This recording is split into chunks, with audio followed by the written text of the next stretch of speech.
Root and remedy சேனலுக்கு உங்களை வரவேற்கிறேன். காய்கறியும் பெண்மையும், ஒவ்வொரு காய்கறிக்குள்ள ஒரு ஒரு பெண்மை தன்மை நிறைந்திருக்கு. அதை எப்படின்னு பார்க்க போறோம்.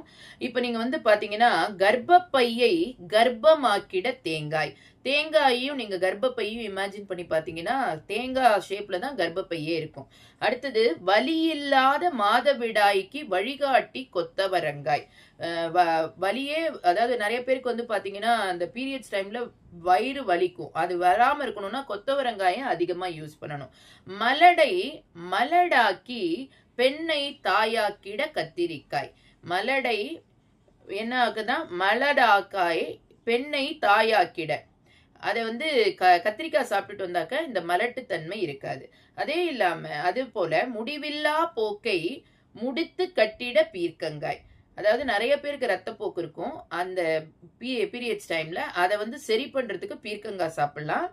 முன்னதாக்கும் போக்கை வன்மையாக மறுக்கும் வெண்பூசணி. சில பேருக்கு 18 நாள் 15 நாள்லயே வந்துடும். அதை தடுக்கணும்னா வெண்பூசணியை நம்ம யூஸ் பண்ணலாம். தாமதமாக்கும் போக்கை முறுத்து விட துடிக்கும் முருங்கைக்காய். நிறைய பேருக்கு இர்ரெகுலர் பீரியட்ஸ் இருக்கும். அவங்க முருங்கைக்காயை கண்டினியூஸா சாப்பிடுறச்சே பிளட் சர்க்குலேஷன் சரியாகும். அதிக இரத்த போக்கிற்கு நிவாரணம் வாழைக்காய்.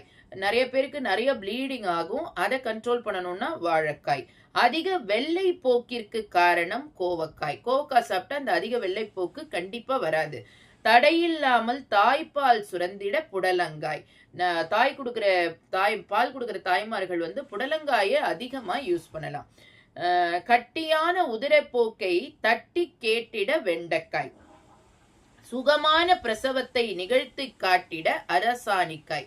இது காய்கறிகளுக்கும் பெண்மைக்கும் இவ்வளவு தன்மை இருக்கு. சாப்பிட்டு பயனடைங்கள். Thank you so much.